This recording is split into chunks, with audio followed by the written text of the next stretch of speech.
up, y'all? It's the world famous. You're listening to The Darren Green Show. Right here. Welcome to another great episode of The Darren Green Show. I'm your host, Darren Green, joined by one of my amazing co-hosts, Derek Gall. I'm going through a lot right now. Okay, but we're good. Hey, what's going on? How you doing? I'm doing well. I can't complain. It's been a great week. Just chilling. Maxing and relaxing out, chilling now, cool, and shooting some b-ball outside of the school.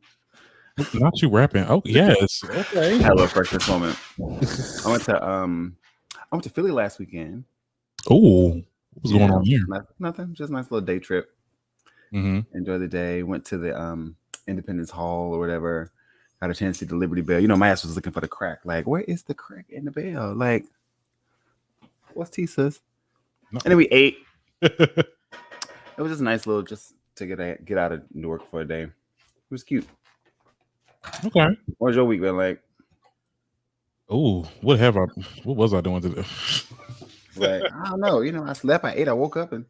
Well, no, I mean, I worked on some things. Okay. I was working on other situations, you know, far as podcasting and stuff like that. I've been reading still. Finalizing the book, actually. I'm about to be done pretty soon because I could shoot that 30-day trial on Audible. Kicking out. I'm like, okay. Not you get yourself a 30-day deadline. Okay, look, let me tell you, this book got to be done by then because I need Audible. Because look, and this is not an ad. I'm telling you, this is not. But like, I really do love Audible. Like when you just sit there and just have that thing reading to you, you know, you get all the stuff that you don't really pick up sometimes when you're reading. If you, you know, yeah. My mom was telling me yesterday about my grandmother uses Audible now. She does the audiobooks. Because my girl was a little older and she can't really may not be able to read it as clear as she used to be. Mm-hmm. But yeah, I said she have her headphones on all the time, listening to somebody's romance novel, right? Playing it on the Bluetooth speakers. I think the problem with me with that is I read too fast, and I think sometimes I don't get it. Like not that I don't get it, or I'll miss something. Oh, okay. Mm-hmm. You read too fast, so you read past comprehension. It's like word. Right. I don't know what none of this said. It happens. Right. It'd be like that. They do. It really does. Thank you. Yeah, but that's what I was. You know, not much. You know, it never really is doing. It's never really a lot of things to do when I'm back home, child. But you know, once I get back shit. Right with this whole last semester. Well, I mean. We've kind of figured out something with that now, so it's you know, moving. But yeah, I don't know if I'll be back on campus or not. But I will definitely be doing the semester though. Okay. We here.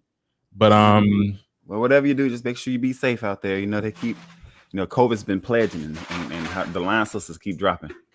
I know. Came out the Sigmas, the Lambdas. Apparently, Lambda is in Louisiana now.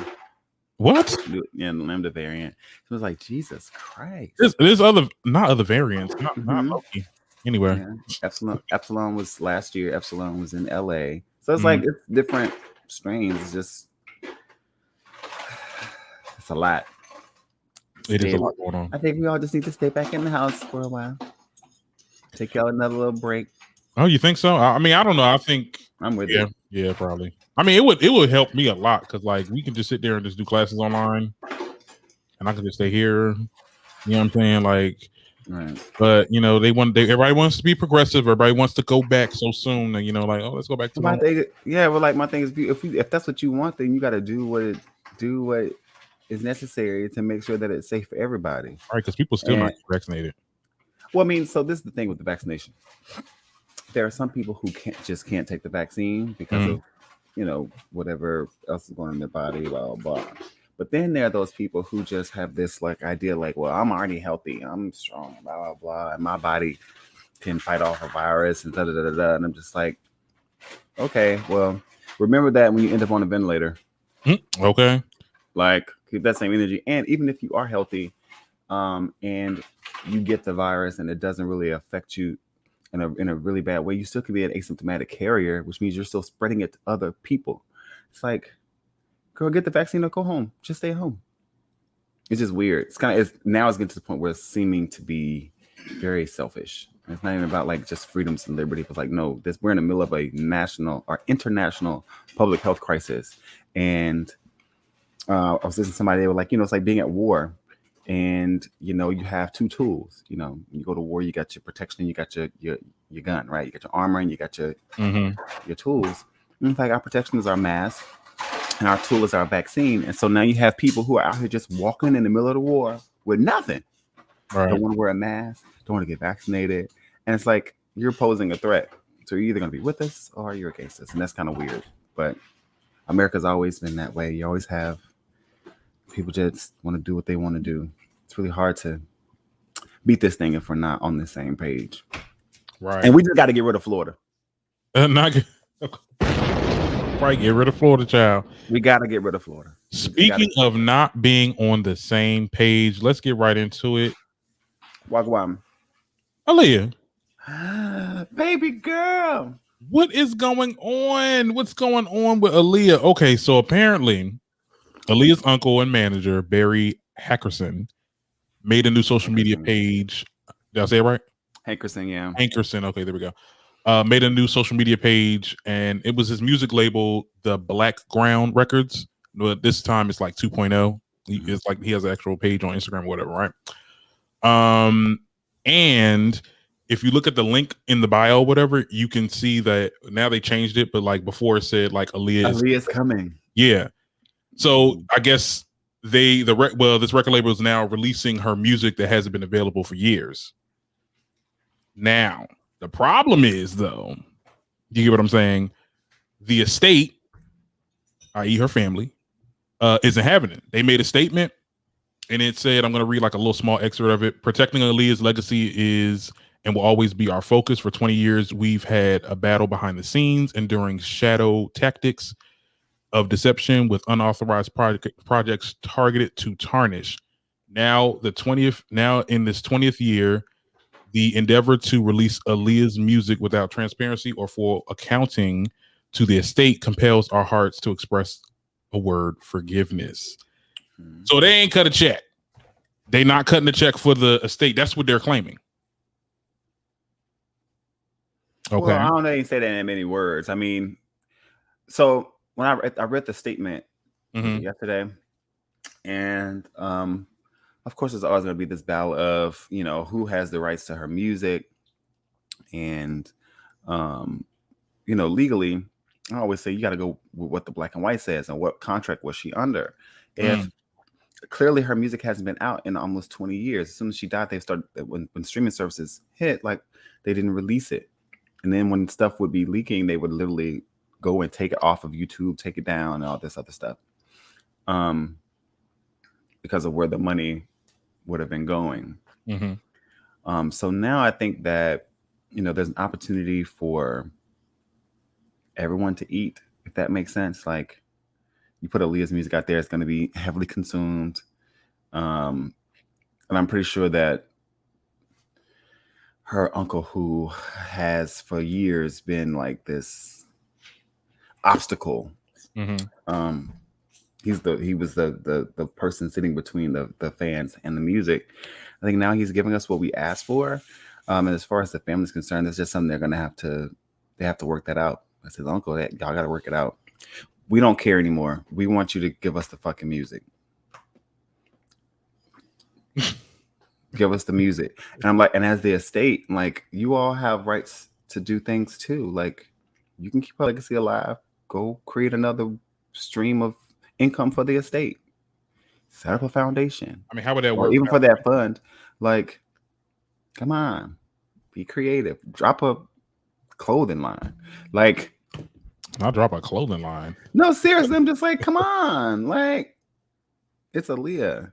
People have been using her face, and like people doing movies and all the other stuff talking about that he did unauthorized projects. Well, what's y'all's project? Go do a project. Since y'all got the authorization, go do the projects. Someone said, give us the damn music. Yes, give us the. That's all. We want the music. Give us the music. That's all we want. I definitely feel like, I was definitely torn by this because, yes, I want the music. You get what I'm saying? And it's been it's been a long time. I mean, like my mom has a couple of CDs, a couple of her albums or whatever on CD or whatever, but we lost that shit in this house. Oh no. But like, yeah, I know. But like we haven't heard like a Aaliyah song in years. Like I need it on my headphone. Well, I mean, we've been well. Many words about. Where's my allegedly button, child? Right. Allegedly. People have been pirating the shit. I get, But I'm like, but didn't Aaliyah have a song with Chris Brown 4 years ago? But I want it on my Apple Music, so I don't have to do all this middleman and go into this website and just go on Apple Music and just play it. Like I want it. Yeah, I want the family to profit off of it too. Like, people that a lot when singers die or whatever, like the estate or the family, sometimes don't never see the money where it comes, like when it comes to what's his name that died. He was part of NWA. Like none of his daughters were even able to sample his music. You get what I'm saying? Because remember that drama with Meg Thee Stallion? Right. So I think what happens is like people are really hard to separate someone's life work and their like as far as their business and their family life. And it's like, okay, well, who has the rights of the art when the artist dies and all that stuff? Like, these people when they're alive, they sign contracts. So people don't really understand signing contracts. Like, what does the contract say? That way, ain't no question. When you die, you know exactly where your shit's going. Set up your life insurance policy. Make sure that every year you're doing an annual review. This is for all the artists out there that may be watching. If you sign a contract, make sure you get it to an entertainment lawyer and then get a second opinion. Make sure that it's understood exactly what you're getting, what your family's getting, who's in control of your image, who's in control of your music, your copyrights, all of those things. That way, when you're dead, there's not all this confusion because it's in black and white. It's in black and white. This music belongs to the label that produced it. Yeah, y'all didn't put no money in to get the music. But do you feel like anything out of uncle, manager, relative should have at least the integrity to I want to ask, what does integrity have to do with the music business? When has it ever been a thing? Right. Integrity means doing the right thing even when no one's watching, and right and wrong is moral. What's right for you may not be right to somebody else. What's wrong for you may not be wrong to someone else. So it gets really gray. I always say, when you're handling business, what does the black and white say? What does the contract say? What is the agreement? What is the agreement? And then if there's something that needs to be changed in the agreement, and there is a way to negotiate that, then yes, open it up for negotiations. If her estate feels that they need to negotiate a different percentage of her royalties coming directly to the foundation, then have that conversation. But I mean, clearly this has been going on for 20 years. Right. 20 years. 20 years. She's been dead almost as long as she was alive at this point. So we need the music in order for her legacy. We want her legacy to stay alive. Give us what we ask for. Give us the music. And then let it flourish into something else. Well, I'm glad that Barry, finally came to his senses and is dropping the music.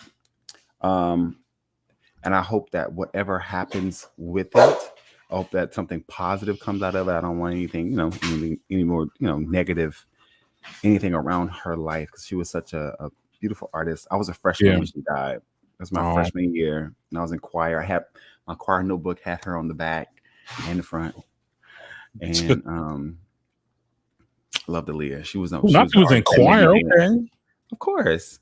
Ooh, the dog was in choir. I was in choir from 5th grade until my junior year in college. But yeah, we love Aaliyah, and I'm glad that her music's coming back, and hopefully we can get some new unreleased stuff. I hear Drake produced a whole album of Aaliyah stuff. What? Like that. Allegedly. Drake always doing that. He did that with Michael.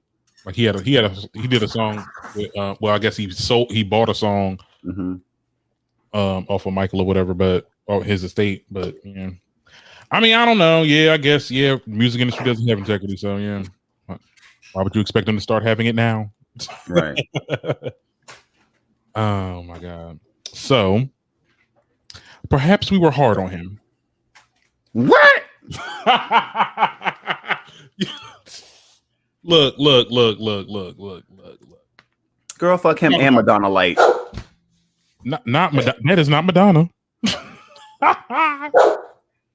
All right, so let me tell you.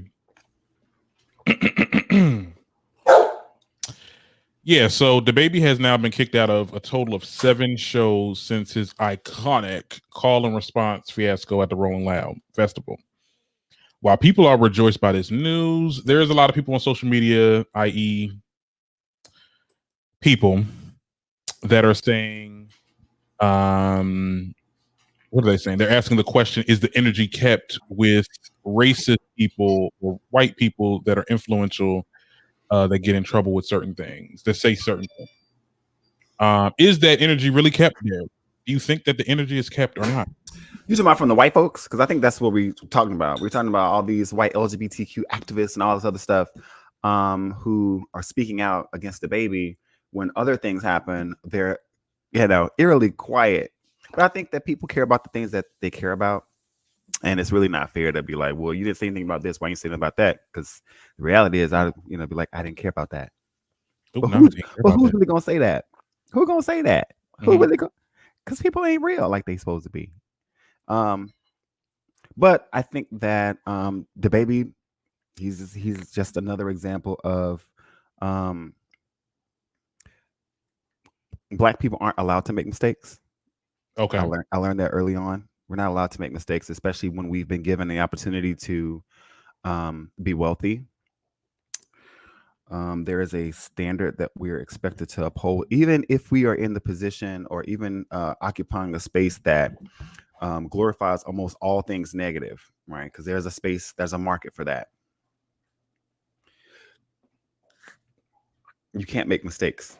You get crucified. That's just how it works. And it doesn't matter how you handle it. Mm-hmm. This could be a point of evolution for Dababy's whole career. I mean, him getting canceled could probably be one of the best things that ever happened to him. Right. But we just have to wait and see. Now, this whole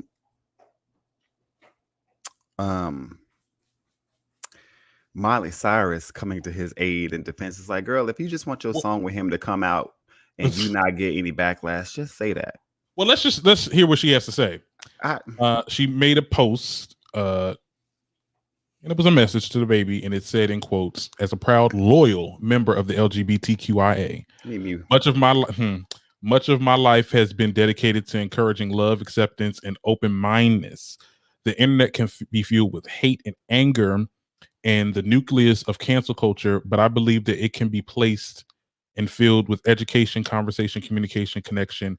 It's easier to cancel someone than to find forgiveness and compassion in ourselves or take time to change the hearts and minds.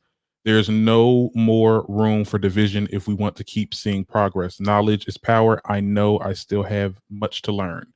Here's my issue with that. Shut up, Miley. That too. And also, I love it because I said it's always why we shouldn't cancel them. We need to educate them. Okay, fine. That's cool to someone that actually wants to be educated on something. But Dababy is like,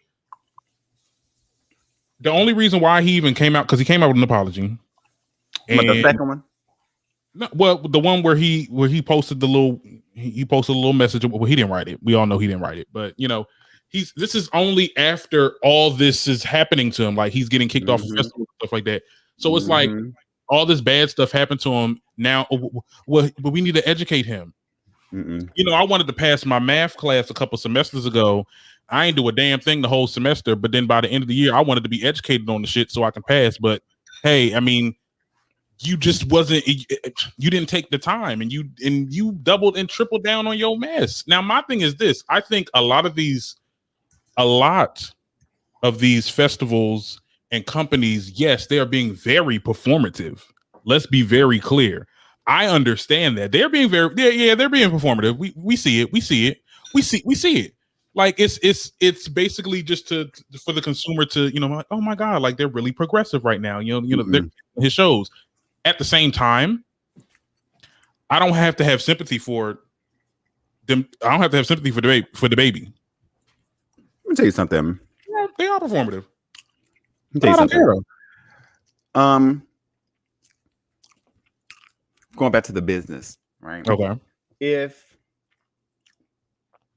you and I were hosting a live event where people were paying their money to come and see us, give our production or whatever, and someone that's supposed to come is a social pariah at this point, and them coming would bring negative attention to what we've poured our money and energy into. Guess what's gonna happen? I'm sorry, baby, you can't come. Sorry, you're gonna have to stay where you are, because that's not the type of energy that we want in our space. We don't want to be associated with this, and I think that's what's happening is the brands, not because it wasn't just festivals. Remember, he got dropped from Boohoo Man. Like, brands will disassociate themselves to protect themselves. At the end of the day, everybody wants to protect their own image. If you're going through your thing, that's your thing. However, by me appearing to support this thing that you're going through can affect my brand, and then people will stop supporting me. Miley, on the other hand, is showing one, this is definitely a move of white privilege, because a black artist came out and said nothing about we've got to educate him, we've got to be able to support. No, we ain't doing that. I haven't seen a black artist. You seen a black artist? None. We got to educate. Because the black artists that have opened their mouths were just as dumb. And I want to say this, and I don't want to be too controversial, or not controversial, but too like, hey, well, whose side are you on? None of the female rappers who has big gay following said anything, and I'm gonna just leave it there. What they supposed to say? I mean, they could have said something. But they didn't have to. They're not. No one's making them. I'm just saying it would have been nice. To be honest, nobody had to say anything. No artist. Nobody had to say anything. But here we are. Because now people are like, well, why didn't? But here we are. Why didn't Meg say something? Why didn't Nicki say something? Where is blah blah blah? What do you? What? I wish we had that Nene clip. What I got to do with him? Well, I mean, Dua Lipa said something, and Nicki did work with Dababy. I'm not and this is not me. I love these artists to death. You get what I'm saying? It would have been. Nicki Minaj also worked with Eminem, who dropped the F-bomb in her song. Did Eminem not say all you F's can suck it in Roman's Revenge? We are in a different time, though. No, we're not. That was just 10 years ago. We had same watch. So, allegedly.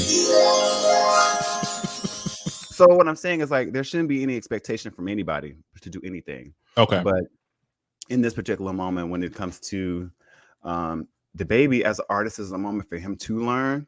I don't think that we owe anybody an education about anything, because you got on this big ass platform and said this stupid shit. And after the first moment of receiving the backlash, it was like, okay, well, maybe I did say something wrong. Let me figure out what was the wrong I said. Instead of him doing that, he just kept doubling and tripling down on it. And so once he found the publicist that released that statement, it's like, well, this is contrived and we don't believe you. Yeah. We don't believe you. So Miley coming out and trying to be like this industry angel. Okay, I'm like, okay, Hannah, this is a Hannah Montana moment. Okay, Hannah. And we all have to learn together, guys. No, girl. No, we don't. We don't have to do that. We don't. First of all, in the age of information with Google, you can really learn anything you really want to learn. People who say I wasn't educated on this, like, you got a laptop, you got a phone, you have a phone, you find information about anything. Anything. Now, somebody said this on TikTok, and I actually kind of agree. It's like, if these white LGBT influencers want to sit there and donate their time to educate people that are ignorant, by all means, y'all do that. But we're gonna do what we're doing. We're gonna hold people accountable and continue to do that. So facts.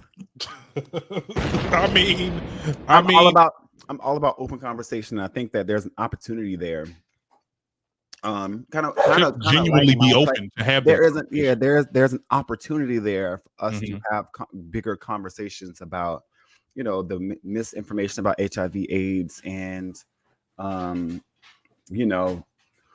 dismantling homophobia, transphobia, all those things. However, let's be real about it. There has to be a genuine interest on both sides for there to be education, communication, and understanding. Right. You're not going to put me in there with somebody who is not mentally prepared to have that conversation. It ain't gonna work. Yeah. Ooh, child, the dog had something to say. He had an opinion on it. Okay. Dababy was speaking about the dog. So the dog had to speak. Yeah. Well, I mean, here's the thing, because when I tell you, I got into many discussions, even with people that I know, people on social media and stuff like that said, well, that was throwing that whole education thing, and I'm just like, okay, we understand like the whole thing, cancel culture. This, I'm like, I get it. I mean, I hear what you're saying, but it's like, I don't know. Like, I feel like people don't want to admit that he was wrong because I feel like, I don't know.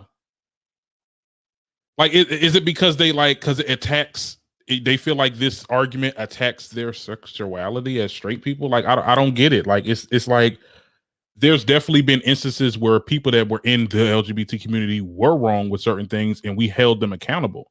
So it's like this whole thing of keeping that same energy. I don't understand what you mean. We do keep that same energy. We kept that same energy with James Charles. We kept that, and there was a lot of gay people that kept that same energy with Jussie Smollett. That there's a lot of people that still don't believe his story was true and that he was lying. There's people that held him accountable. So it's like this situation happened. This is a blanket. This is a textbook definition of homophobia in a public space. We hold him accountable, and we don't keep that same energy. We don't keep that same. We didn't keep that same energy last year when they killed George Floyd, and everybody stood up and went out and did demonstrations. I didn't do any demonstrations. I'm gonna be honest, but I did post about it. I did spread awareness about it on my show, when I was doing the blog. You're not here. Oh, I was gonna say, yeah. Well, I mean, people care about what they care about, and yeah. The only problem is that when people join the conversation who aren't, I won't say qualified, but like, there sometimes when things like this happen, a lot of people jump in the conversation who aren't prepared to actually lead the discussion. So it's just a bunch of dumb people talking dumb shit, and it just all gets confounded together, and nothing really changes. The blind leading the blind, right? And everybody falls off the cliff. So, like I said, I just think that there is an opportunity for growth as far as keeping that same energy. What he said was offensive to a lot of people, and it's funny how we're talking about like two pieces of what he said about if you don't have any STDs or STIs that'll kill you in 2 to 3 weeks, if you're not sucking, you're not giving head in the parking lot for the fellas. And then he was like, ladies, if you who just smell like water or whatever like that, and it's just like nobody's talking about that part. If you put smell like water, put the light up, it's supposed to be a good thing, right? But then again, it's like, okay, well, first of all, how degrading is that for women? So I'm surprised. Like literally everything he said could have offended every person in there. Yeah, everything, the whole thing, all of it. Yeah. Imagine being. Never mind. I just can't. I couldn't imagine being in the crowd that night. As uncomfortable as I would have been. I would have been surprised to see that Adidas fly across the stage.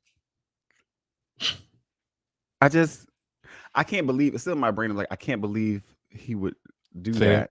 Yeah, and then it's like you said it, the world, it rippled, and then you doubled down on it, telling us that we didn't understand the context through the screen, as if what you said live was different than what we saw on camera. Like you really tried to Donald Trump us, and Mm. I ain't like that. I Yeah. did not like that at all. Not Donald Trump us. Yeah, it's like nigga, we just saw what you Fake said. news. Like we saw it. Oh, That's like, what I said. That's what I said. my gay fans ain't nasty. It was like, first of all, see, you just, and it's like he just kept it going. It's like, oh God.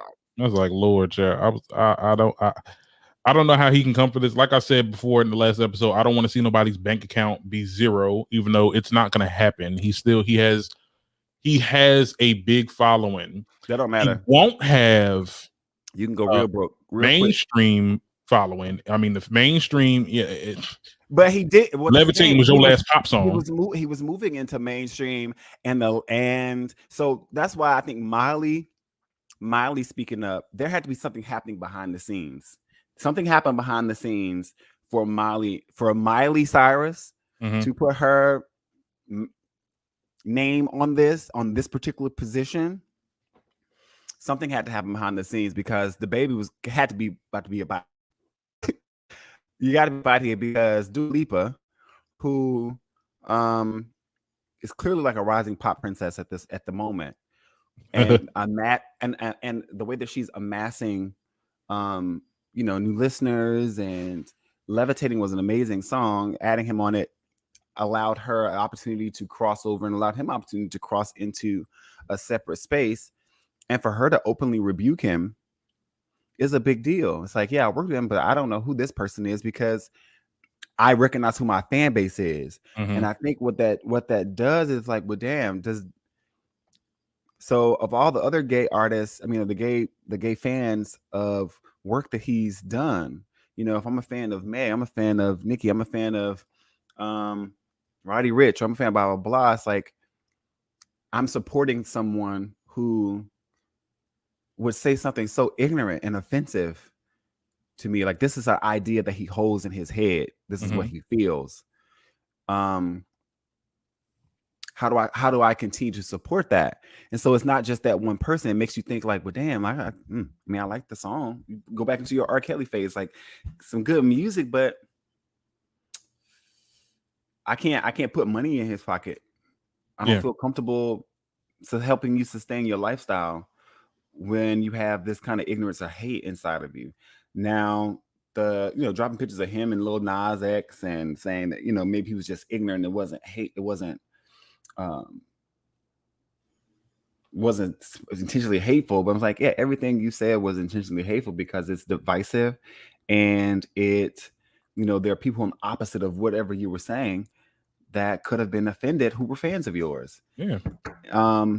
So I think this situation was almost similar to Kevin Hart in the fact that, okay, this came out, you said some things, and this is the only difference is you said some things back in the day, which was old tweets, and then you doubled down and said, oh, I addressed this already, I'm not apologizing, fuck y'all. You get what I'm saying? And that's essentially when things started getting shaky with him. Like, he wasn't able to host the Oscars anymore. And I think it wasn't, and for me with Kevin Hart, it wasn't really because he could have been, he maybe is homophobe or anything like that. It's the fact that you understood what you said back then was wrong, but you still, because you're arrogant, pride, double down on what you said, and it comes out worse. It's like you gonna die on that hill. Like, at least if you're gonna argue something, have it with logic. These men did not have any logic. Dababy didn't have any logic, and I think that he needs to really I think when you get to a certain caliber of fame and fortune and stuff like that, I feel like everything you say is golden, and no one can tell me nothing, and I'm not doubling back on anything because I'm at a point now where I don't have to. You know what I'm saying? But everything comes with consequence, and that's exactly why they take them out to festivals and all those other brands, and it goes full circle. Okay. Choices have consequences and rewards. So before you make some erratic choice, make sure that you're prepared to accept the consequences and or rewards of your actions. And that's for anybody in any situation. Do we feel sad for Dababy? No. I feel sad to see a black male artist being. It doesn't make me feel good to see these negative things happening to him, but it also doesn't make me feel good that he did what he did. But I'm able to accept these are the consequences of his actions. He's a grown-ass man. There's a choice you made. These are the repercussions. People have to be more aware of what they're doing, what they're saying. And, you know, the road to hell is paved with good intention. I just don't believe there was any good intention behind what he was saying. Like, we were all raised in the 90s where all the rappers would say, you know, you say stuff to do call and response, but he just took it too far. Yeah. Especially in this age where it's not just, they call it cancel culture, but it's like, this is a culture that's always happened. Cancel culture has been around in many different societies for years. Accountable culture. That's what it is. Right. We're calling you accountable. Like, people used to get stoned for offending the village. You know what I mean? Like, that hurt my feelings. That hurt my feelings too. Did you hurt your feelings? Kill him. Like, right. You know what I mean? Like, that's how it used to be. So people saying we're just gonna remove our brands from you, or we're gonna, you know, you're gonna miss out on some money for the next 6 months.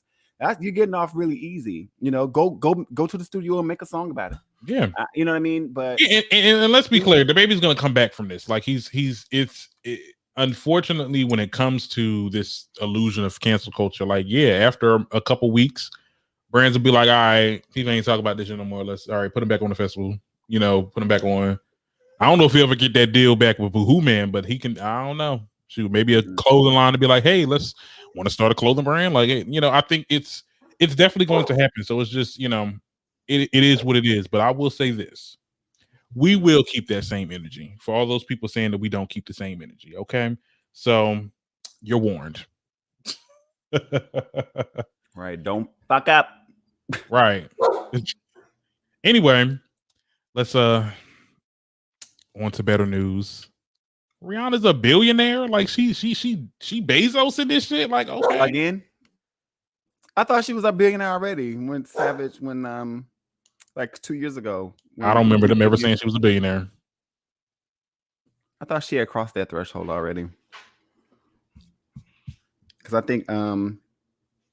think she was already close, and then like Fenty Beauty was like $800,000 or something like that. I mean, 800 million. Something like that. And that was like during the same era where they stripped the billionaire status from Kylie. Right. And they were like, well, actually, Rihanna's the one that's billionaire, blah, blah, blah. So, I mean, I'm glad that Forbes announced it. I think she's worth $1.7 billion, and that's including her empire with Fenty Beauty, with Savage Fenty, her Puma deal, the Clara Foundation, which, even though it's a nonprofit, I do believe that there's still some form of inclusion when it comes to how they determine her wealth, also the properties that she owns, and her investments in certain stocks and brands. So congratulations, Rihanna. She did it right.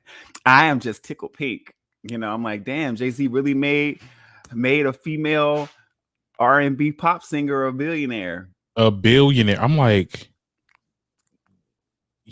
I mean, I'm happy for her. I really am. We'll get this in the music. Let me stop.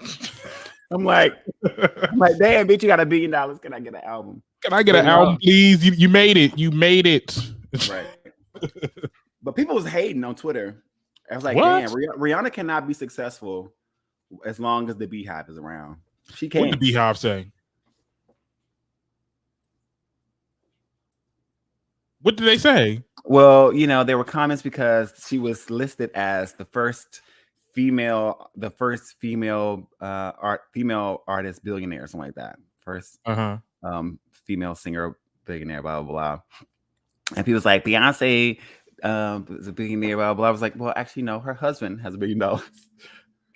Beyonce does not have. I thought they both collectively made $1 billion. Collectively? Hell yeah. Collectively?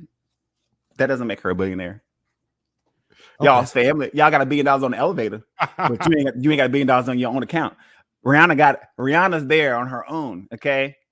But it was still funny. I was still watching like people go back and forth. It was like, and then even the Navy too, they being petty. But like, not Jay-Z got his mistress in the billionaire status before his wife, and I was cracking up. I was like, first of all, y'all not gonna do that. Need to stop.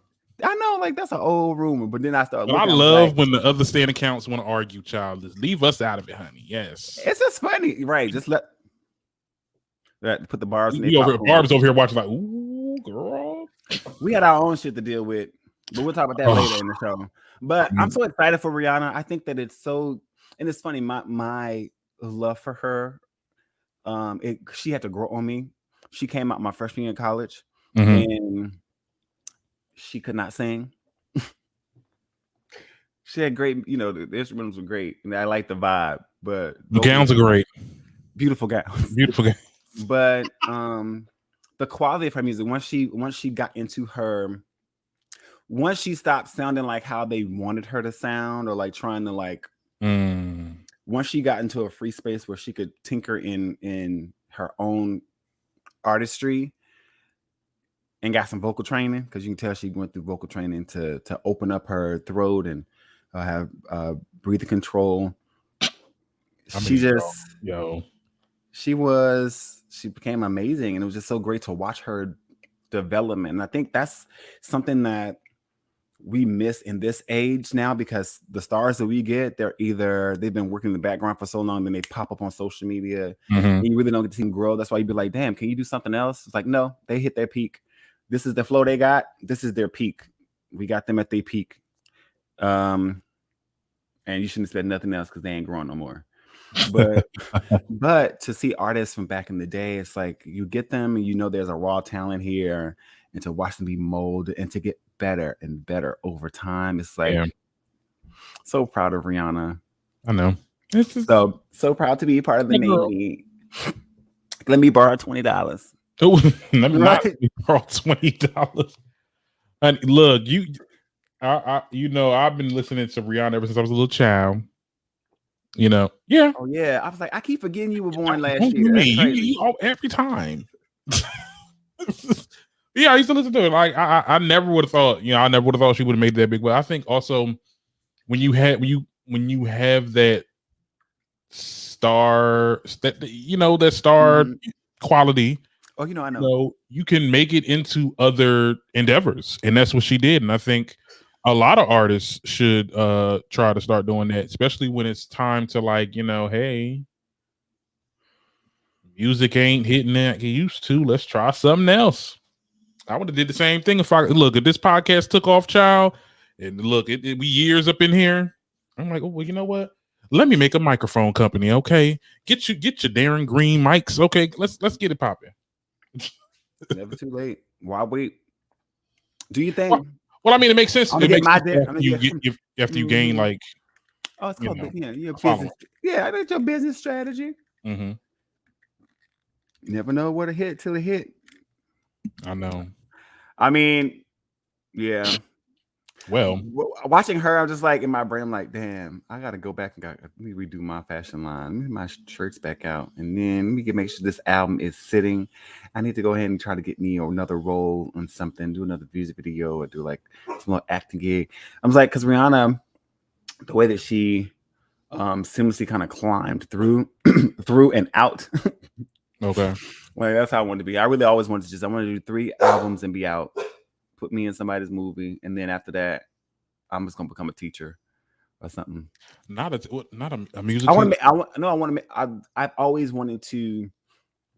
If I was gonna get into that space, I want to make my money, and then I want to go back to living little, and just have enough money where I can live little for the rest of my life, as opposed to trying to live big and like forever, and then you lose all your shit. That's what happened. Right. They get all this money, and they balloon their credit. Something happened, and you can't perform, and you can't do our block, or you get canceled, and next thing you know, your ass is broke in debt. I don't want that. Give me my, maybe my $250 million, and then I'm gonna go get me a nice little house in Louisiana, or, a little plantation home. Not in a child. Okay. An antebellum home, not a plantation home. I'm talking the antebellum mansions, my little acreage, my little horses, my dog.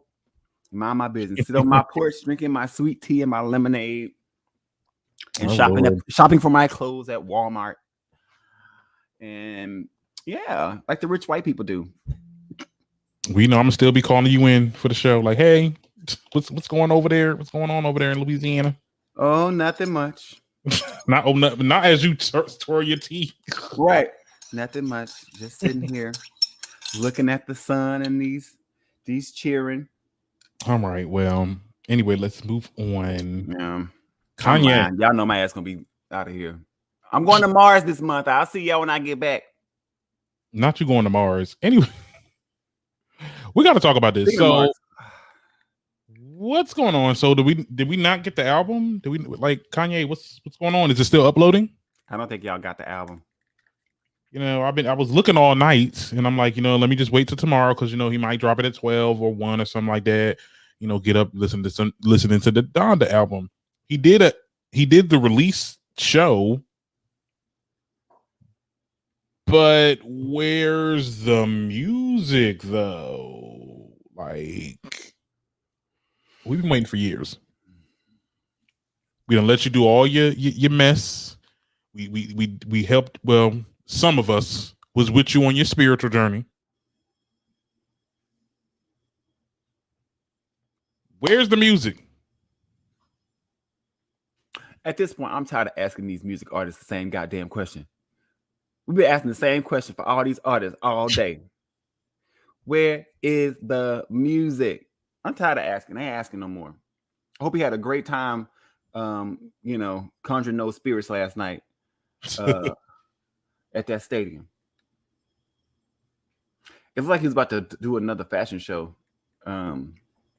But yeah, from the clips that I saw, I didn't know what he was doing. He was running around. At first, I'm like, not a mosh pit. I mean, like, are we doing mosh pits? I'm like, okay, all right. I mean, the album looks like it's gonna be good.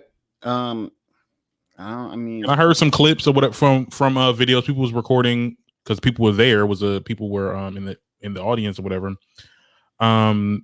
This music sounds good. Like some of the songs on it, I'm like, wow, I can't wait to figure out what song that is. Like, it sounds really good. I want the full version. Like, it's like Countdown to Donda. A whole hour. They said we ain't never gonna get that music. It's gonna be 37 years. Who? It's gonna release when he died. I was looking at the visuals. Like, is that the point? Like, is this gonna be like? Is he making this out his estate album where it's like we never get this album? And then something happens and Kanye dies. And then next thing you know, this is the album we get with the visuals of him ascending in heaven and all this. I was like, I get it. Yeezy. First of all, mentally, there's a diagnosis for this type of personality. Mm-hmm. Okay. But, God bless. God bless. He was ascending down like on a rope thing. I was like, he was coming down. I saw when he went up. Oh, maybe he was going up, child. I don't know. I thought when he was going up. But yeah, last night I said, look at all this Corona. That's the only thing I could look at. I was like, that is a lot of. It's giving a lot of Delta in there. It is giving not Delta.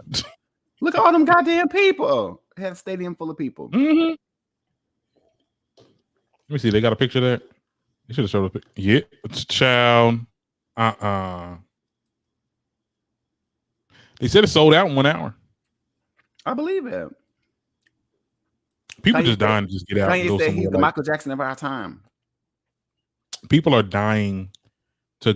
I said people are dying. Like, look, not literally. Him. People are dying to go outside.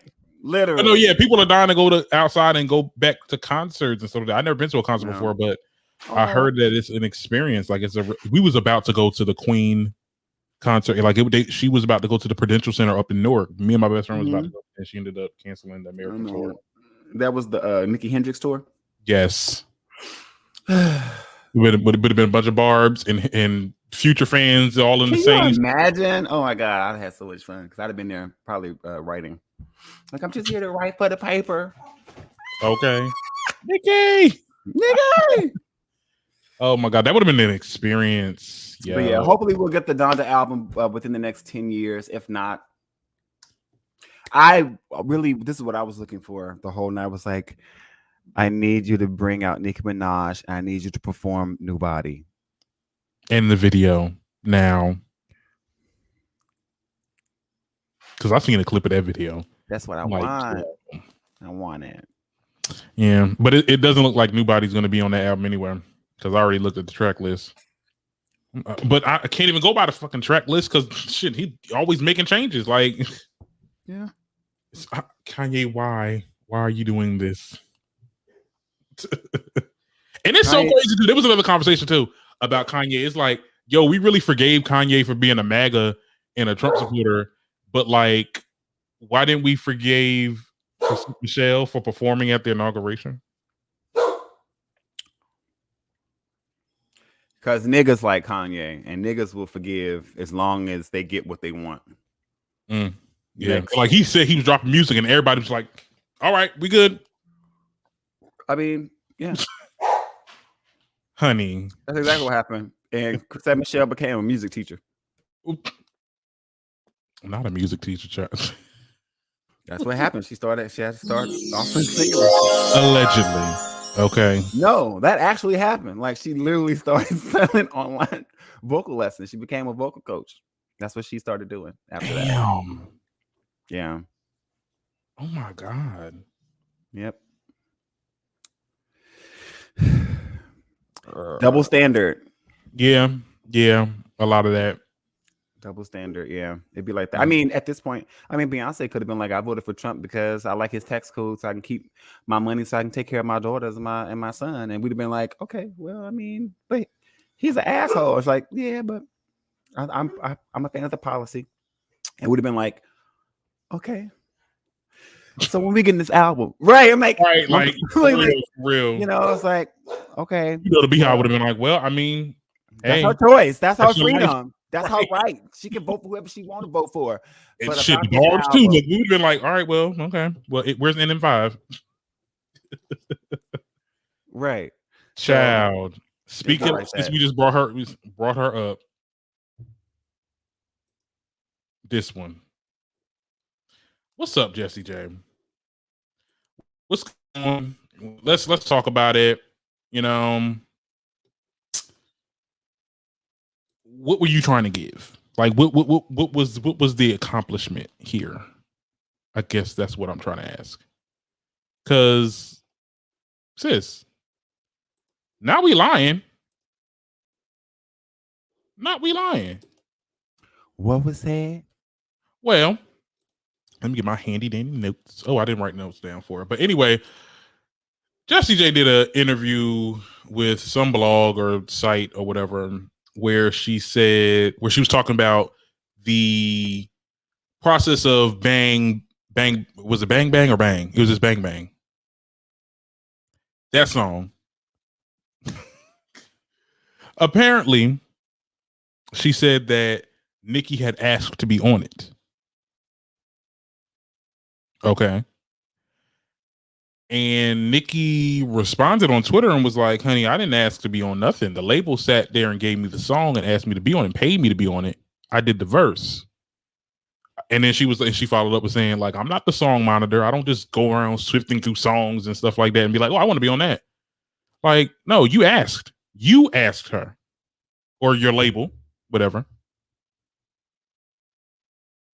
Like, and this is the point where Anaconda was out.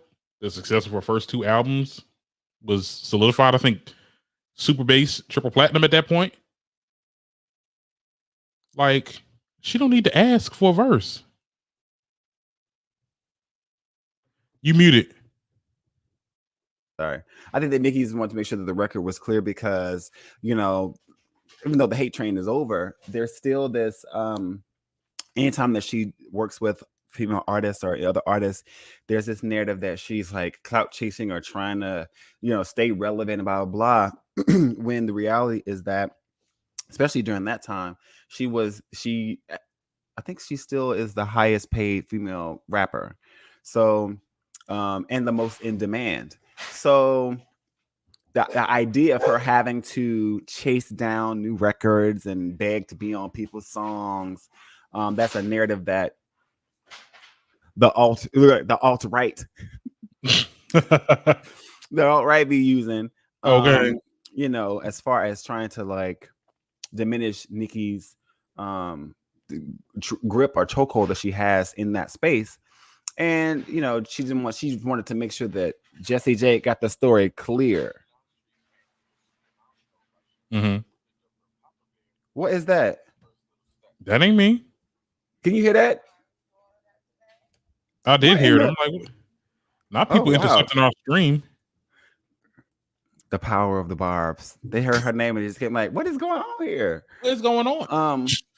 But no, yeah, just setting the record straight that, that's not how it works for her. It is like you want me on the song, you or the label has to reach out, and then you have to do what? Drop those coins in the bucket, and then boom, there you have it. So I think it was fine for her to actually like to correct the story just so people would get it right. You don't want people to speak it, whether it's good, positive or negative. Tell the story, just tell it right. Tell it right. And the people's response on it, I had to do a TikTok on it because I was like, there was a couple of TikTokers. I was like, oh my God, like Nicki Minaj, she destroyed Jessie J on a series of tweets and stuff like that. And it's like, oh my God. Like it's all in its undertones of racism because you can tell because poor old white lady, getting attacked by this black woman or whatever, right? And it's like, no, like she said something that was incorrect, and Nicki corrected her. Like it was no shade. It was no attack on Jessie J, because people was in my comments talking about why is everybody coming for Jessie J? I don't care about her. She said something incorrect. She can sing. Okay, like, okay. But like, no, we gotta get it correct. Lord. So that's all it boiled down to. Like, ain't nobody pressed. I promise you, Nicki ain't pressed about this shit. She just was like, no, let me clear the air. Let me set the record straight. Cause y'all gonna sit there and say, Nicki begged to be on the song anyway. Right. Let me gather y'all real quick. Let me get y'all right on together. ZZ laughed. Exactly. Like, come on, girl. She got to get it straight. So good job for Nicki Minaj. I just don't like having to see her defend herself so much. Yeah. But you gotta do what you gotta do. Protect your name. The only thing you have in this life is your name, is your good name. And she's gonna do what she has to do to protect it. Mm-hmm. Right, wrong, and different. And so I respect her for that. If you're gonna tell a story about me, bitch, tell it right. Tell the truth. But I thought about it too. I was like, Jessie J probably didn't even know. I said, when you're like a fan, like even if I was signed to a label and the label tried to get Nicki Minaj and I woke up and Nicki Minaj is on one of my songs, like I wouldn't even care what the story was. Okay. Because the story would be like, because I'm blessed. Okay. Jesus said that he needed Nicki Minaj on this record. I prayed about it. I woke up. She was on it. That's all I know. I don't know what the business was behind closed doors. Right. But the Lord put the prophetess on the song. That's all I can be able to say. But good for her. It's crazy that Nicki make a tweet and it caused such a stir. Like, who really cares? Y'all don't really care. Do y'all really care? No. Yeah, I don't care. They did. I mean, some of them people that's on TikTok, they do it for clicks or whatever, and that's cool. But it influences like a group of people to be like, "Oh, Nicki just a hater," and this, that, and the third. It's like, girl, first of all, not respectfully, like, who is Jessie J right now, if anything? And I don't mean no shade, but like the Katy Perry that didn't make it. That's what I'm saying. Like, at least if she was trying to be clout chaser, with the hottest artist that's out right now. But no, she cleared the air, and that's all that is. That is all that is to it. Okay. I was waiting on Ariana to respond. Right. I was waiting for Ari to respond, but Ariana. She on Fortnite performing right now. Yeah. She ain't got time. She ain't got time for this. I know. I said, come on, virtual tours. I love it. They said Nicki's supposed to be on that thing too. I'm like, not. I'm about to get Fortnite though. Right. I'm like, how I gotta. Because if they do a Nicki custom skin bundle, it's on. I gotta buy a game to go to a Nicki Minaj concert. This is some bullshit. Oops. Okay. This is some bull. This is the future. I played Fortnite for a couple of days on the phone. Like I was like, I don't like the whole battle royale thing, like where the thing gets smaller and you got to kill different people and be last person standing. Like that game is not. It's not fun. I like GTA. Anyway, that's my little. You like killing prostitutes and robbing people of their cars. All right. Many words about it. They call this great. Okay. That's because you're from Trenton. Don't do me now. Hold up now. Don't do me. Not my child. Oh, I said what I said. I wish I gotta make a mixer too, so I can start playing my stuff. Go, you look. Anyway, that's a hot ass mess. Speaking of hot ass messes, our hot topics today are very laced with some very, very interesting topics. So, Darren, tell me, most of the stuff is like Twitter banter. What is going on with Black China? Because Black China and Tiger were trending. What's happening now? Okay, so let me tell y'all. So Tyga has been talked about a lot on social media. It all started when this one-hit wonder rapper, Dababy, made a tweet saying, in quotes, "Tyga really effing a trans slur," and the world just blew past that. Like he literally tweeted that, and trans slur just switching it off for what he really meant, what he really said. I'm like, so in that right, like, not you concerned. Come on, Dababy, we came for you the other couple months ago. Come on, let's anyway. In that same time frame, Black China made 2 tweets saying, "Tell the truth, Tyga," and "Tyga loves trans, me too," which everybody was like confused about, and everyone was like, "Why would China do that?" and was coming for her and stuff like that. Well, her team released a statement saying that her account was hacked and that she would never speak negatively about Tyga, and so her account was hacked. Do you believe that? I don't care. Like, this age of like being in everybody's bedroom is just so weird to me. It's like, who cares?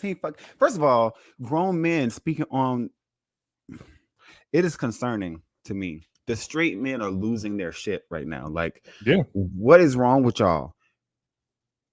There's no way that heterosexuality is this fragile for Black people. I don't understand. Could be, and probably is right now. I mean, at this point in time, it's like people really are. And I said it on Facebook. I said, I think a lot of y'all just scared to lose power. That too, and I just feel like because there's a space creating a space for more inclusion and the balancing of powers and freedoms for homosexual or queer people. It's like the hyper masculinity is jumping out, where now everybody wants to have to prove that they're straight, blah blah blah, and what that ends up looking like is them just being homophobic, transphobic, and just being all these overly aggressive, non-progressive things. It's like, just shut up. Why do you care? Are you fucking him? Dababy? Like, who? First of all, the only hit you have is with Nicki Minaj, and I don't even play that anymore. Second thing is, why do you care? Why are y'all opening y'all's mouths about other people's sexualities, especially people that you're not having sex with? Why do you care? Why do you care? Why? And Black China, with her, I mean, her page got hacked. It's 2021. I'm not falling for that no more. My page was hacked. Girl, change the password, delete the tweets, and move on with your life. If you said it, if you didn't, you didn't. There's a conversation. And it came. The reason why I'm saying that I'm kind of skeptical about it being like she really got hacked is it came after the backlash, because people started coming for Black China. A lot of people in their spaces, whatever, people on Twitter, our little Facebook group or whatever, they were speaking about it. Like, because the unknown eye, she looks trans. And it seemed what? But she does. No, listen. It's crazy that there are women now who are falling into these unrealistic beauty standards, but a lot of the things that they're doing to themselves, there are some who look like they have transitioned into women. That's the correct terminology, that they've transitioned. So, like, even the shape of the body and the over exaggeration is what I'm saying. Yeah. Okay. So it's like she looks like okay,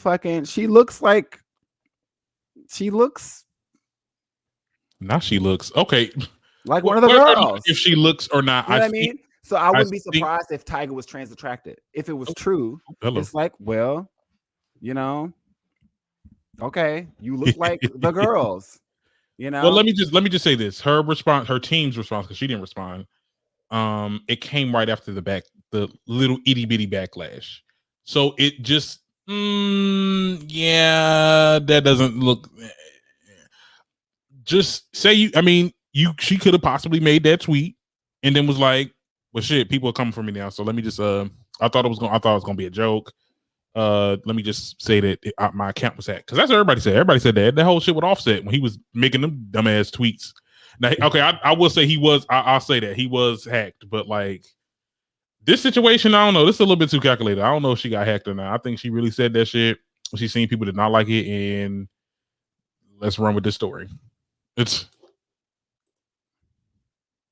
but anyway, Black China. I don't know what that. I don't know. Focus on your music or your case with the Kardashians. You know.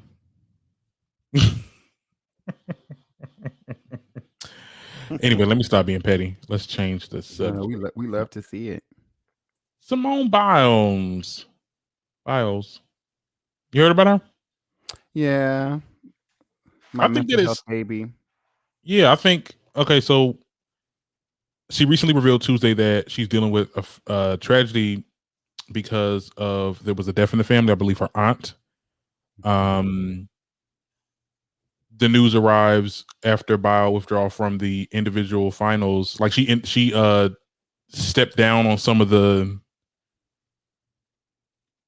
things. Some of the events, yeah. Some of the events. There we go. And she was talking about it in the press conference, and I guess people were like,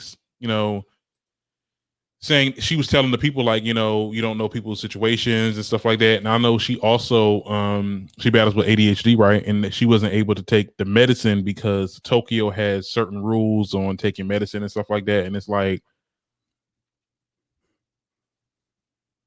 how these countries that we're hosting the event in get to set up all these fucking rules? Like, and that's what I'm saying. And why America aren't you sticking up for your citizens that are going out to these events? I still don't understand the point of the Olympics. After understanding that football or like most show dominance of the countries, like who's more athletic. It's like an athletic war. And it's like, we get it, Tokyo, y'all it's hard over there. Y'all don't have, I'm not saying y'all don't have resources to medicine and stuff like that, but like it's y'all built different, but y'all have to take into account other people's situations. Like it's not that medicine isn't an enhancer. It's making her more focused, and being that she doesn't have that, and being that she had a tragic death, like, yeah, she's gonna pull out of the events, and people are like, why are you doing that? And you should be lucky, or this, that, and the third, like all this stuff. And it's like, wow. I mean, I hate what's happening to black athletes. I can't speak for nobody else, but like what's happening to black athletes on this Olympics, it's hard. It's really harsh to watch. Yeah. I think that Simone Biles, because of the type of the amazing amount of pressure that is on her, or that was on her as probably the greatest gymnast that we've ever seen. I look at her and I think about Serena Williams. I think about the pressures that come with being a black woman who is literally the supreme of what she does.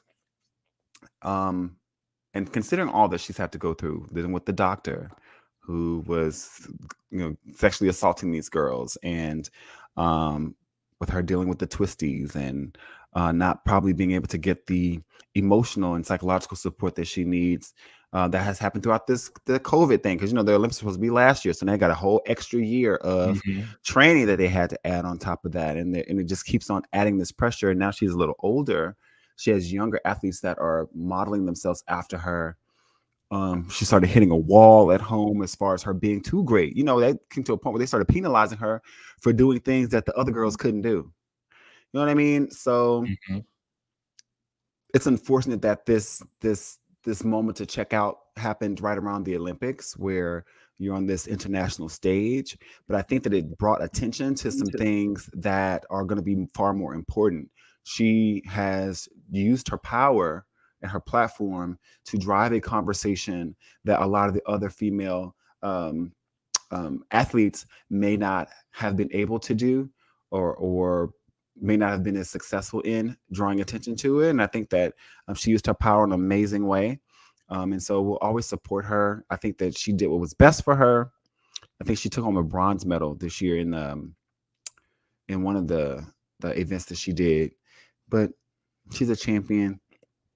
We support Simone Biles, and hopefully we'll see her at the 2024 games, and she'll be on top of her stuff, and she'll take Paris by storm.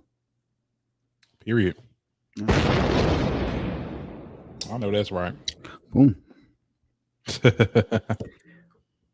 Pure. Hurry. What's going on in the reality TV world? Whew, I haven't even been watching TV like that. I'm trying to.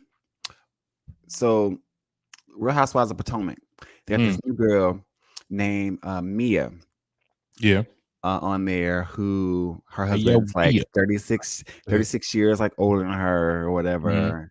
And she's like, they run like these chiropractic centers. But she's already had a falling out with Wendy, who is Miss New Body of the season because she got her boobs and her ass done. So she's in a different space. Dr. Wendy, honey, is feeling her oats. Of course, Karen and Giselle are at it. Ashley's having her baby. A whole bunch of nothing. Robin still ain't getting married. Robin not getting married. I can't stand Robin. Right. And Candace has a new home, and she's trying to get into a new space. And so it's been good watching them. But on Twitter, all the talk has been about Nicki Minaj potentially hosting the Real Housewives of Potomac reunion at the end of the season. And so we saw a text or DMs that lead us to believe that there actually is real interest in her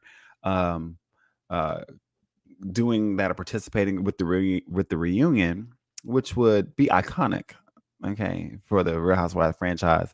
But in my brain, I don't see Andy Cohen allowing that to be a real thing. I can see him hosting it and then like bringing Nikki out for a segment to like ask 3 questions because she's a fan of the show or whatever, and then that'd be that. You know how people, like, all right, come on, Nikki, I can't for a little 5 minutes and then I have my rest of the. Right, like I can see her like making a guest appearance. They had bumped the ratings up. The people gonna watch. If it's Nicki Minaj going on TV, we gonna watch it. Yeah, and that's what this is. I don't want to get into. Well, we can get into a little bit of Think PC, but like, yeah, this is something that's gonna help Bravo a lot. Because there's a lot of people there's a lot of barbs out there saying, "Hey, now I got to catch up with Real Housewives of Potomac. Ratings is gonna go up." Don't you dare go back on this rumor now. This now. Now, I'm not talking about Nikki. I'm talking about Andy Cohen, because Andy talked about this actually, and he said that he would be interested. I want to see how this can work. I want to reach out to people. Like, he's very optimistic about this possibly happening. He's a Nikki fan. So, with that being said, Mr. Andy and Bravo, y'all better deliver, because if you get them barbs watching this whole season and then Nikki don't be in there for less than 5 minutes or not at all. Like, wow, they used the barbs again, and that's what it boils down to. Right? Yeah, but that's the point. That's the whole point of having a major fan base, is that we're able to get our faves in different positions because they know that we're going to support them. And even though it's like, well, we know we're being used, but that's the point. Like, that's the point. It's like, yes, build your fan base and move them so that you can move your artists into different opportunities and in different spaces, and continue to bust down the doors, so that the other girls can do the same thing 3 or 4 years later, and then people say the queen did it first. Exactly. We want to see Nikki on there. I know everywhere doing everything. First face. And I think that when it comes to these housewives, ever since Andy Cohen got on The Breakfast Club, after that one season, it was the season they X'd out Kim. That's the season they all came for Kim. It was Nene, Kenya, Sheree, all them. I lost control. I lost control of the show. You lost control of the show when Teresa way back when knocked your ass back down in your seat. You had control then? Oh, It seemed like it's I feel like the black shows get a little bit like the treatment is a little bit different. And I think we just need a fresh face on those shows when it comes to doing the reunion. I would like to see Nikki do the whole show. That could be a thing. She's definitely a character. She's definitely entertaining. You know, that would be hilarious. You're just reading cards, and Nikki would just make it better. Like that's what Andy Cohen does. Like it's not like he reading cards and asking follow-up questions. You yeah, know? I think it'd be cute to watch. I want to see her do anything. I want this fucking documentary. Well, she said that's coming out in the fall. This documentary was supposed to be out in 2018, child. We're about to approach a whole new election before this documentary come out. Well, look. Well, you said the same thing with Kanye. Kanye will never get this. Yeah, I can't with artists. These artists, child, they make you wait for dear life. I get it. You know, that's why I'm not really adamant on like, oh my God, when is Nicki gonna come out with the music? I get it. You know, perfection. She's a perfectionist, as all artists are. I believe in my head, that's what I think all artists are. Oh, should strive to be. Yeah. But like, when we gonna drop this? And really, like, I'm with you. Like, I want this documentary. Like, come on. I mean, is there other things that's going on? I mean, if so, I mean, yeah, take your time. But you know, I would like to see it. Right. I'm like, do we just have to wait until it gets closer to the album, or like, what is? She always late. I love her though. She is late for everything. Everything, even when it comes to lives. Like, no, that one time when she went on live with B and all that with the whole, I was like, Nikki about to really be late. Like, I'm like, I'm like 2 minutes in, and then like once she got to the third minute, I'm like, I'm like, all right, yeah, this is better. You ain't have us wait a whole hour. But then wasn't even there. She was still getting her hair done. Like, I'm like, you live, but you not there. Like, I love Nikki. Right. As long as y'all know I'm here. Mm-hmm. I'm in the bathroom, but I'm on here. I'm here, Barbs. I'm getting my hair done. I'm doing this. So yeah, I'll be here in a minute. Right. I love her. It's always a treat to see Nikki, you know, hear her talking, all that stuff. She need to go back to doing the Queen Radio. Put the studio in your house. Okay. Yeah, do like Doja said. Studio in the mansion. Get it together. Is she looking for a new platform? Hey, Green Radio Network. Hey. Child, if you land the Nicki, if you land Queen Radio on Green Radio, child. She's like, I like your TikTok. I want you to produce my show. The price just went up. Okay. I'm like, the price just went up. Period. Let me tell you, child. I can only dream. Okay, dreams come true. They do. You put it in the universe, it can come true. Yeah. I guess the last thing on the docket is this Jocelyn show, because everybody was talking about this Jocelyn's Cabaret reunion, where she was cursing everybody out. It was giving very much, you know, that old movie about this madame, and she like slapped the crap out this lady. She was like, "You tell me, I tell you when to leave. You don't get to leave." Yeah, with the wig. I didn't say I was leaving. Remember that? Yo, that's what they said. That's what Jocelyn's Cabaret is giving. Like, she is really like bullying these girls. Like, and people like, talking about there's a double standard in the reunion or whatever. What's the double standard? They should have jumped her ass. I mean, I love Jocelyn, but ain't no way you finna sit here and talk. Ain't no way you finna sit and talk. I'm sorry. What? I think it's the fact that Jocelyn can do no wrong. Like, she can like literally comfort people, and like the moment when the girls come back after, like, get her off the stage, like leave this and so she's like, she can make you leave or whatever. And it's like, yeah, I get it. It's your own show.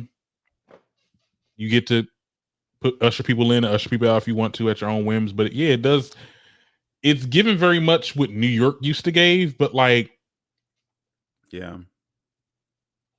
But worse. It's not funny like New York. Like New York, at least New York was a little funny though. Like, ooh, you're man. Right. You're a dreamer. Like, right. Jocelyn is just mean. She's a mean-spirited person, and she's a bully. Like she really is. Like, it's not nothing entertaining about that show. Well, I'm gonna pay my $5 today so I can catch up on the season. Child, only thing that was funny was damn Double Homicide. That was the only thing. It's been I think all the clips have just been like, I'm sorry, what is going on at this show? Like, what is happening here? Let me go.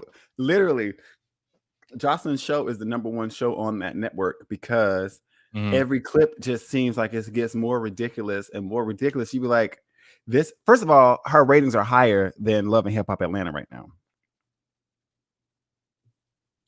I've been watching, so look, that last episode was boring. We ain't gonna talk about it.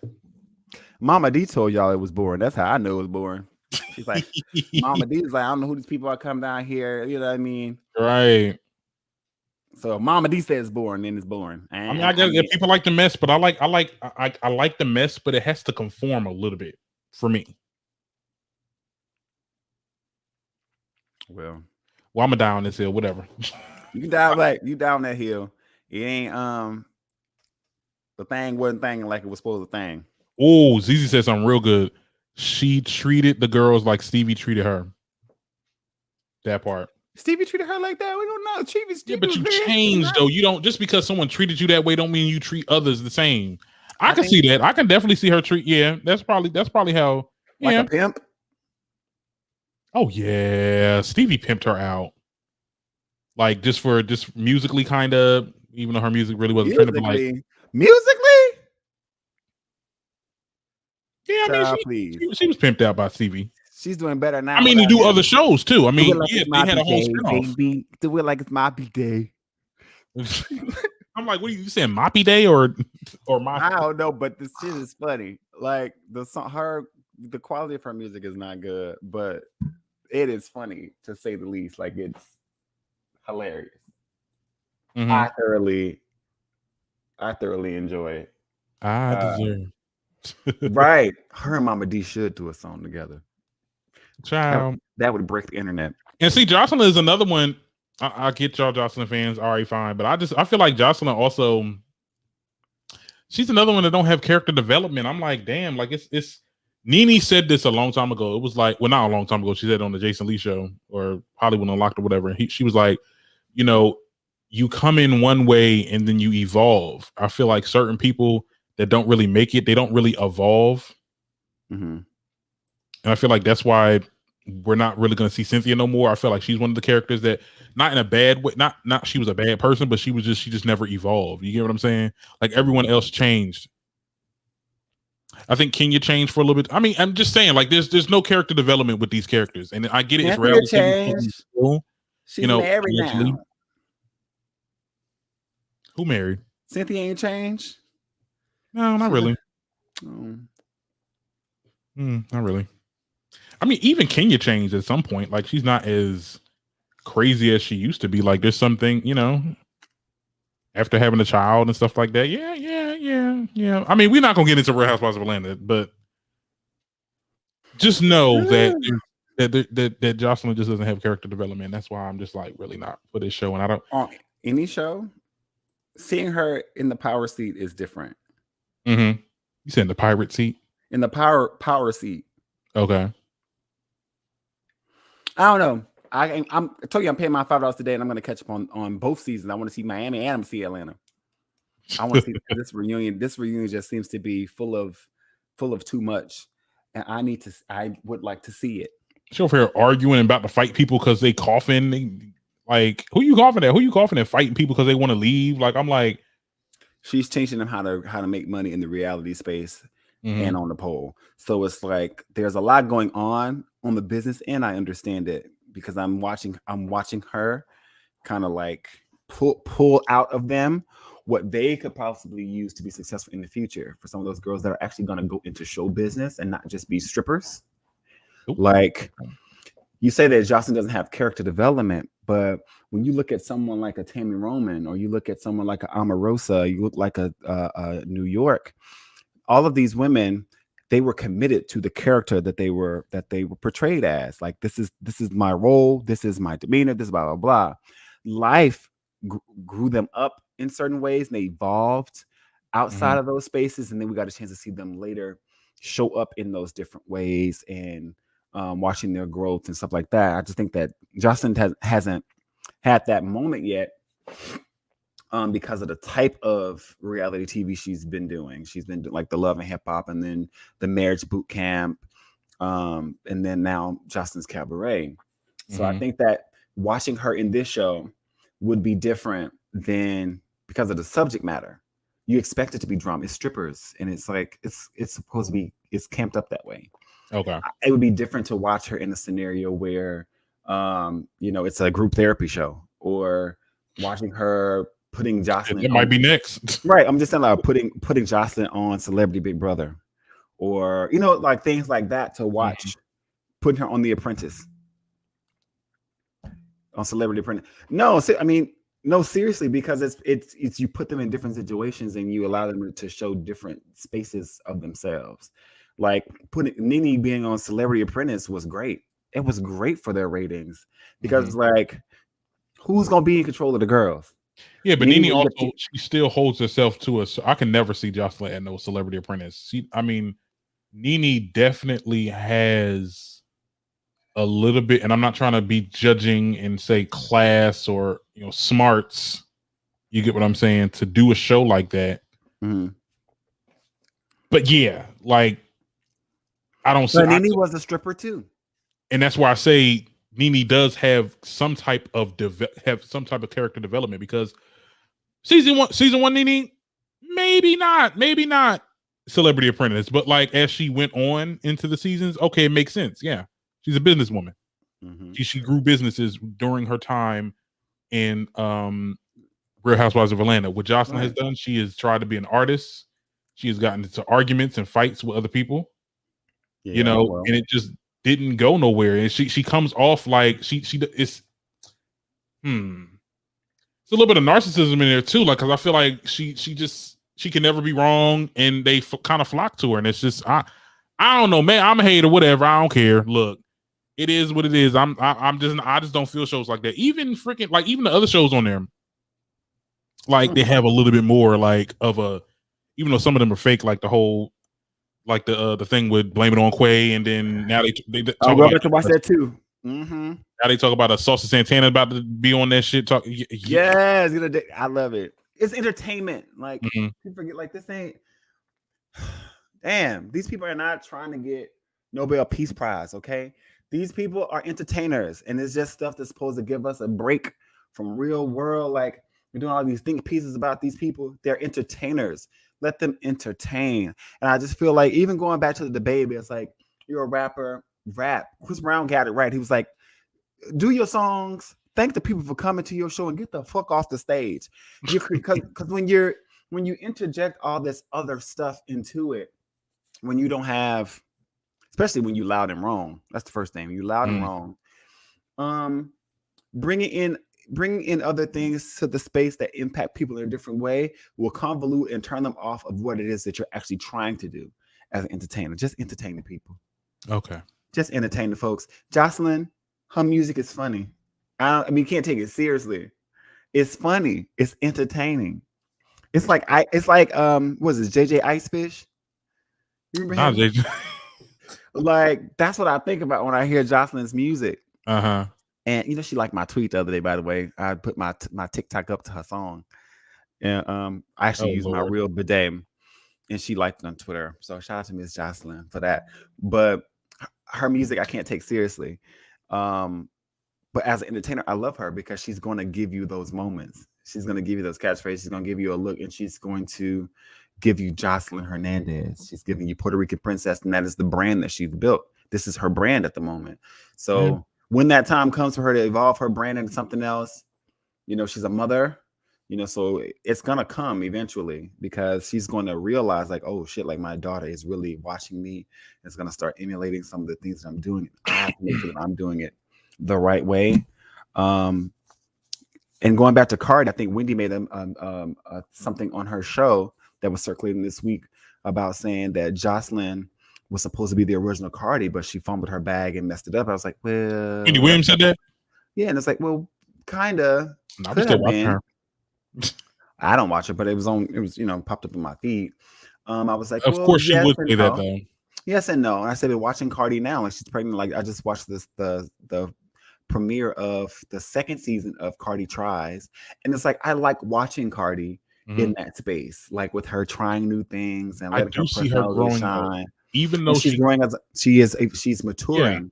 even though she goes back and forth sometimes with the rants and stuff like that, she still kind of does the rants, but it's not how it used to be. We used to get a rant from Cardi every freaking day. You get what I'm saying? About the littlest things. I mean, my Snap TikTok would have been booming if I would have. Damn, I should have really hopped on the TikTok wave. But like, yeah, like she has definitely evolved, and I think I don't know. Maybe you are right about that. Maybe Jocelyn will have her time to evolve or whatever, and it'll, you know, I'll be like, oh, Jocelyn, now I see you as a person and not just like this mean person or whatever. I don't know. Eventually. Tell me what y'all think in the comments. This is our last topic, and I hope you've enjoyed the show. Thank you to the people that stayed up on this live or whatever and was commenting and stuff like that. We love you. Come back next week.